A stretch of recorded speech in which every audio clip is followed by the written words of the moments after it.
This is what happens when I lean over to try and set up my recording stuff. Hey, bud, you comfy? I am definitely not. Hey, is my computer on your spot?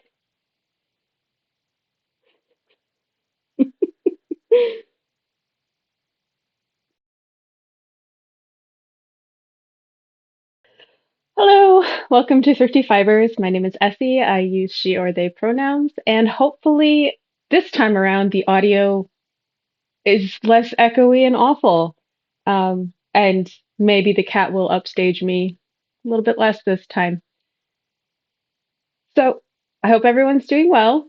I have had an interesting week, but really nobody's going to be interested in that. So let's just get on to what I've been working on. Finished objects. I have one knitting, sort of. I finished my socks. Well, the second sock of this. I am far too lazy to block my socks. Uh, so these are just going to go straight in my sock drawer. Um, and yeah, I'm excited. These were the Texmex colorway from Drops, and I think just purple. Um, yeah, pleased with them. Really, really basic, nothing special. That's that. My other knitting project I was working on, this Anker summer shirt, I well, it's on hold. I lost yarn chicken by about an inch on the hem. I thought I would have enough for 14 inches for the body, and I didn't. So this is on indefinite pause until I can get hold of some more black CotLin from KnitPicks, which, considering I'm unemployed at the moment, might not be anytime soon, but I guess that'll help me decide whether or not to make it a long or short sleeve. So this, sadly, I made a lot of progress on it, but it is on hold, and so it's going in a box that the cats can't get into. So the other knit thing that I finished was, is this one it? No, this is the original bind off. I made these mitts 5 years ago, 4 years ago at least. It was at least 2019. It might have been 2018. I don't remember. I was barely conscious those years. But so these are Drops Alpaca. In They don't name these colors; they just give them numbers. This is color 506, and thankfully, I had this ball from another project that I made. I made a marled striped alpaca shirt with some of the yarn. The marled part was uh, two lace weight held together. Um, and so anyway, I had this left over, and I was so worried that I wasn't going to have any because this is such an old project, and I've repaired it before.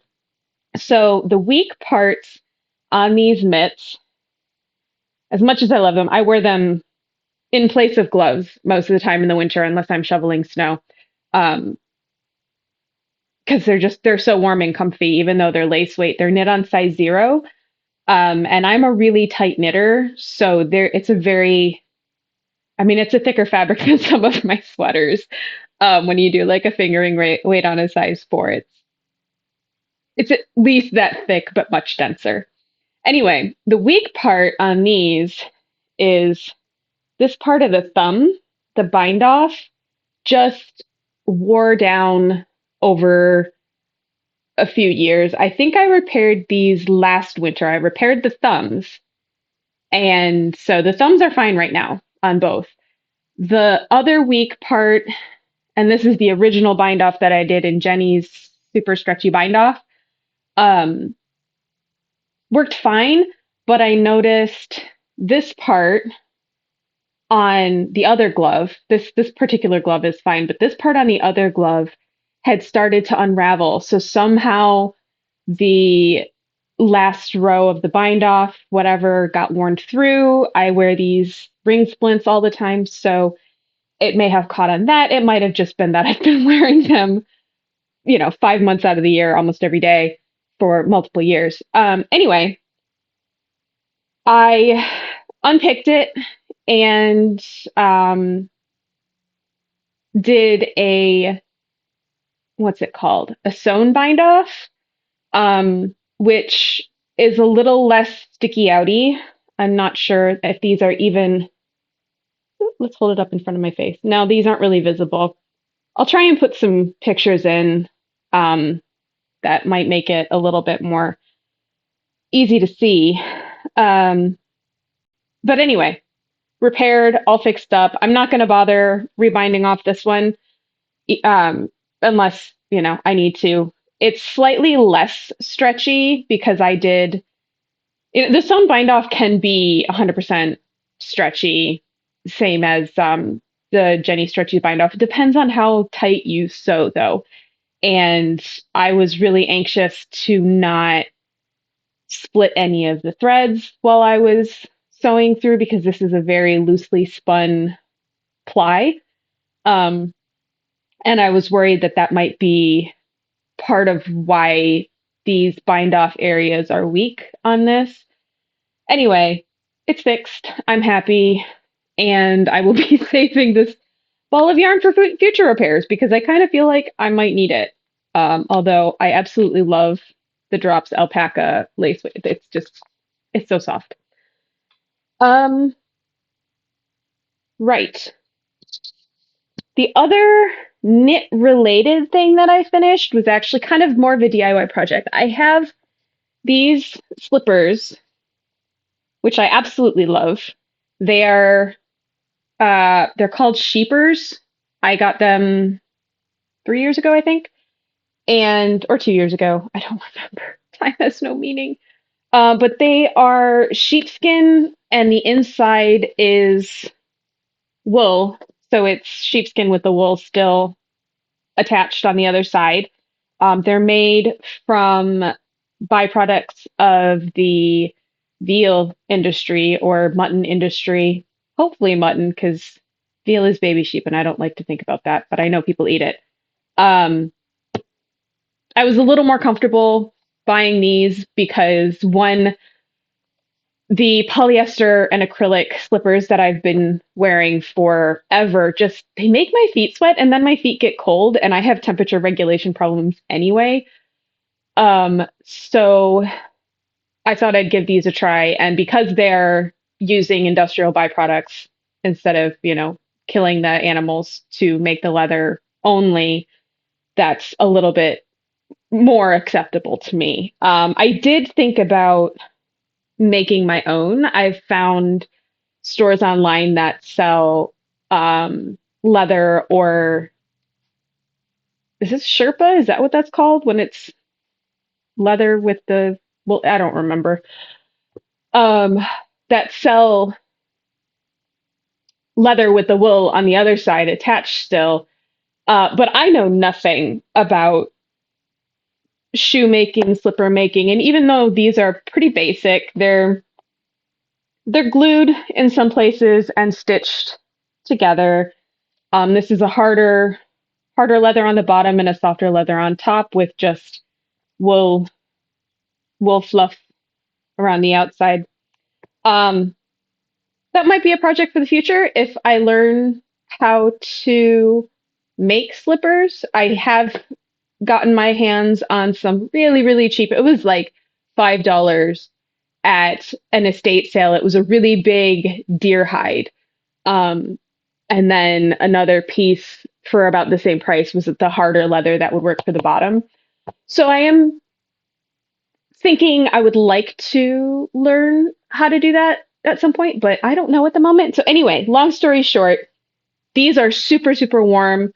They're great. I live in a 100+ year old house in northern Michigan and it's not insulated. And natural gas is really expensive to heat with. So anyway, these keep my feet so much warmer than my old polyester acrylic fuzzy slippers did. And they've also lasted longer. So I used to go through a pair of slippers um, every 2 years about before just the insoles were completely dead and worn through and, the soles coming off and everything. Because I wear them all day, every day, unless I go outside for, again, 5 months out of the year. So, anyway, these, like I said, super warm, but you're stepping directly on the hard leather. And so when I got them originally 2 years ago, I made these insoles out of some, that like it's not actually roving, but it's a single ply, super bulky weight wool that's not really spun very tightly at all. So it kind of looks like roving. I actually practiced spinning with whatever was left over of this particular color um, when I got my first spindle because it, it's very similar. But anyway, I knitted up and felted a block of this yarn that I had and then cut out some insoles. They worked great. They're just enough so that my feet aren't right on the hard floor and the hard leather. But obviously, they they haven't survived after 2 years.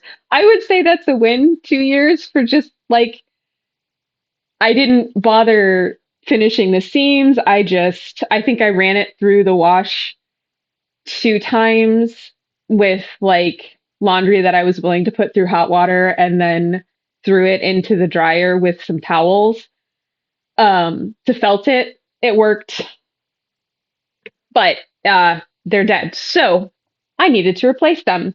And so these are my new insoles, which are a little bit more heavy duty, and I'm hoping they'll last a little longer. So this black is the same.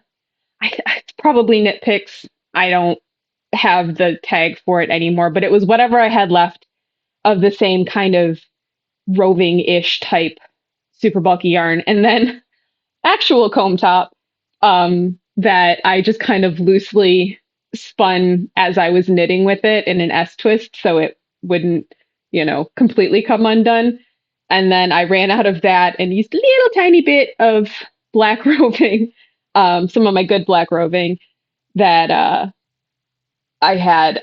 The gray was just, it came with my very first spindle, which was a Kromsky big, it's not around here. Oh, no, it's right here. This was my first spindle that my mom gave me last year for my birthday. And it came with 4 ounces, I think, of comb top. And not the best comb top. It worked. I've used it for a couple projects, especially learning how to spin on it was fine. And it felt it up really good for this. So anyway, I have a short that I made. You can see it wherever the thingy comes up when I put the link. I don't know which side it comes up on. Um, yeah, cut it out, and I put some scrap wool. This is wool from a skirt that I made a few years back. I put some scrap on the back and then stitched it around the edges. It's not stitched on very well. I may have to go back in some areas. You can see, like here, I completely missed. Um, but stitched it on, and then I took this is actually yarn I spun from the kind of weird roving-ish single ply when I was practicing. So it's completely unusable for any other project, but I figured it'll probably felt really easily because this just has had a tendency to felt really nicely and really thickly. And so my hope is that having this yarn kind of whip stitched around the edges will reinforce the heel and like this part of the instep where I put a lot of weight and gets a lot of friction and just kind of rubbed off on the original insole. So anyway, very happy with those. They fit great. They super comfy. Very happy.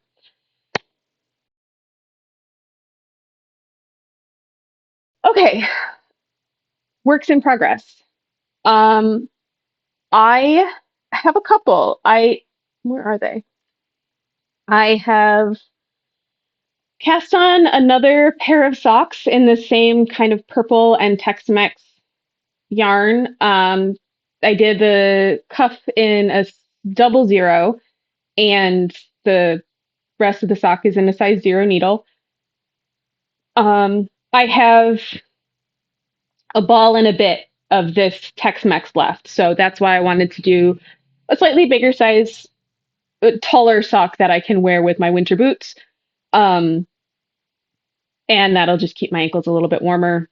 Not that I need more socks, but I had the yarn and I like having a mindless project. The other thing I have cast on is, I don't know if this is very visible. Let's see if I can stretch it out a bit. Cables and yarn overs, they don't show up well before you block them. No, not a lot of light. Not a lot of light on it. Let's see. Anyway, this is, whoop, whoop, whoop. Let me get it. Aha, a little bit better light. There we go. This is what's it called? It's from this Stock Yarn One-Skein Wonders book. I've made a few of these patterns. I really like the mitts. No surprise, I like mitts. I've made them as gifts for several people. This is the Golden Eyelet cable mitts. And so these are going to be a gift. And they're made out of, again, Drops Alpaca. This color is 9023. It's a really nice textured purple. It's got a lot of different shades of purple in it. And I'm knitting them on a size 1. And this is my slightly pay more attention to project because cables. The last thing that I've been working on knit-wise is, of course, it's inside out right now, this blanket. So this is another gift. I've been making my nephew's blankets for the last several years, and this is the third oldest of my brother's boys. These are the colors he wanted, and I started making this last spring, I think, like towards the end of last winter, and for some reason decided it should be knit. I don't know. Why would I try and knit a blanket for a boy who's over 6 feet already? I don't know, but the other ones were crocheted, but he's gonna get a knit one. Um, where was I had a mark? Oh, so I had made a couple feet. Oh, more than I thought. A couple feet of it already, and then since last week, I put a mark right here. So I made about 5 inches. Um, this is just like a really simple garter stitch pattern with a couple slip stitches here and there to alternate the colors. So now that it's cold, this is a good evening, kind of mindless, sit and listen to something cozy while I do that.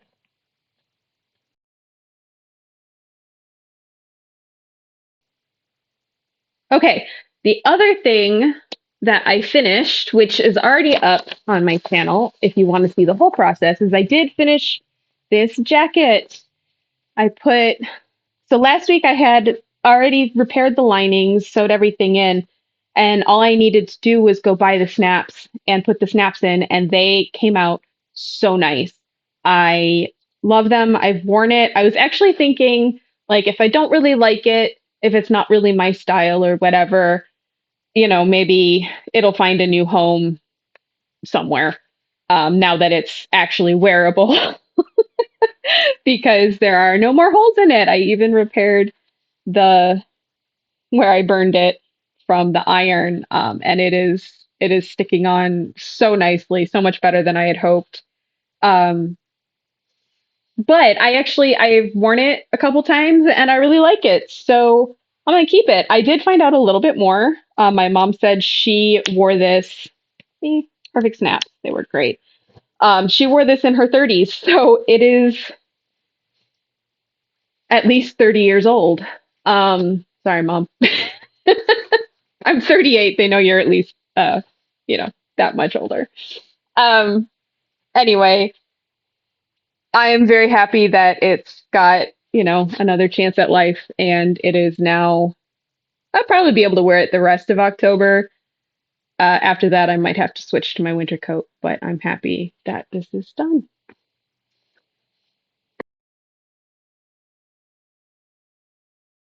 Okay, other projects that I'm working on. I am doing some spinning.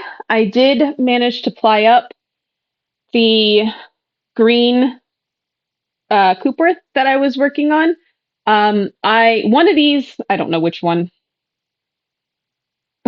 probably this one, was the original one that I had test plied to see if I liked it, and I re-soaked it and whacked the crap out of it because I decided, you know what, if it's a little too fluffy for the gauge, I'll just change needle size, and I don't mind a slightly oversized shirt.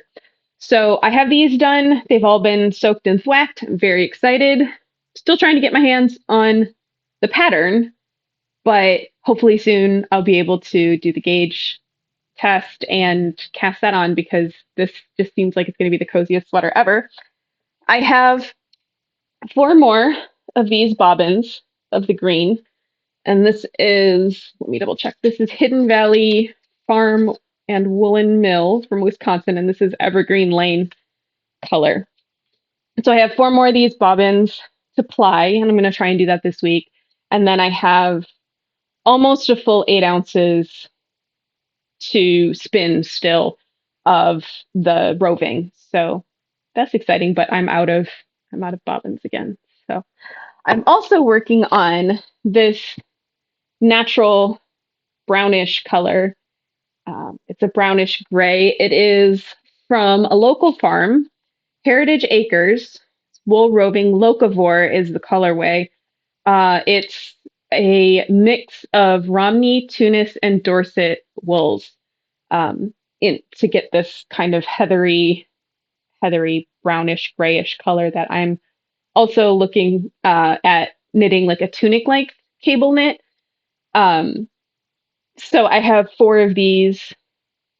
I need to double check if I need a 4-ply or a 5-ply. I think it's a 4-ply, but I will be plying that up soon. And I already have that pattern. I just forgot what ply I needed to go for.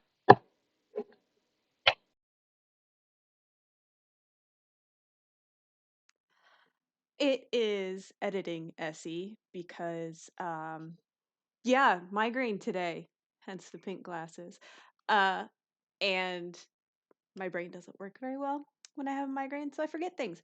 And I forgot to tell you what I was reading. I'm assuming nobody got that far in my video last week because the audio quality was awful and I didn't even want to listen that far. And so you missed my rant on Atlas Shrugged, which is probably for the best. But I'm still reading Atlas Shrugged, and it is still awful.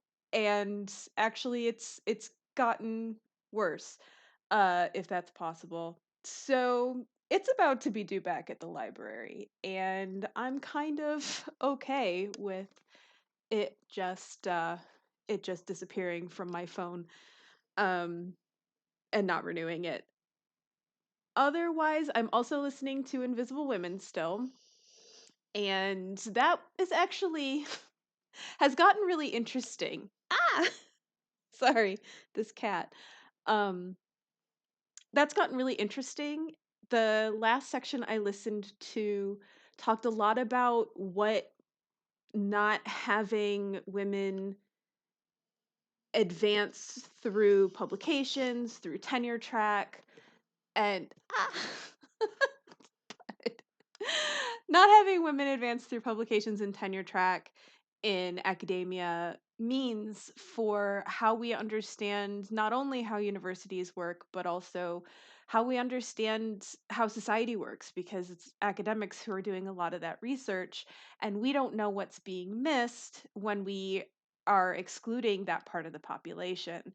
And this was part of why I left academia after graduating, is that there's just not a lot of space for different types of living if you can't work 60, 70, 80-hour weeks. And I can't. So you don't get the tenure track positions, and you certainly don't get tenure if you can't put in that kind of work. There really are no reasonable accommodations that can fix that um gap. There are teaching positions, and that's where a lot of women get pushed off into, is teaching or admin roles. Um, and she was also talking about the ways that parental leave in academia is taken often by the mother, even when time to tenure is extended for children for childcare. It's often it's been shown to often be women who are taking care of the children during that extra year, and so they're not actually getting sufficient time to work on their books and papers and all the paperwork. Whereas men are really getting the better part of an extra year, as their spouses are taking care of their children. They didn't talk about studies that show how same-sex couples manage, which I would be interested in knowing. Um, but yeah, it's been a really, really interesting book. Other than that, I've mostly been listening to Red Handed, because anytime I have time to listen to things at night, I'm like, I really don't want to listen to Atlas Shrugged because it's really, really bad. Like assault fantasy, and then they actually kind of act it out, but somehow she's into it. It's gross. It's gross. It's really gross. So that's what I've been reading, and I'm looking forward to starting something new. Um, I don't have another audiobook lined up right now, but I might listen to one of my old ones again, or maybe crack open a book. I got Wolfpack on from the library. And so that's on my e-reader right now, and I am looking forward to reading that, because actually, for a kind of high school ish horror supernatural thing, it is the show is actually pretty creepy, and like there's some good jump scares. And I mean, yeah, like there's a couple scenes that I'm like, my arrow ace butt is not a little repulsed by. Um, doesn't help that they're supposed to be teenagers. I don't know how old the actors are, but it always creeps me out when they're supposed to be teenagers, and it's just uncomfy. But the show is also really good, and that's like brief. The kids are kind of going a little batty because they've been turned into werewolves, and they're not sure what's happening to them, and it kind of makes them hallucinate a little bit. But anyway, so I just got that book, and I haven't finished watching the series yet. So no spoilers, please. And hopefully it doesn't get bad, because a couple episodes into it, I was really enjoying it. So much so that I looked for the book at the library. Um, but yeah, so I'm anyway looking forward to reading that after this garbage fire that is Atlas Shrugged. And Ayn Rand uh, should have taken my friend's advice and just read the Wikipedia page. Anyway, thank you so much for joining me today, and please leave a comment with what you're working on, any finished projects that you've done lately, what you're reading. I'd love some ideas for readings. Yeah, let me know. Um, and I am going to feed this little bug and his siblings, because it is time for them to eat dinner. Bye.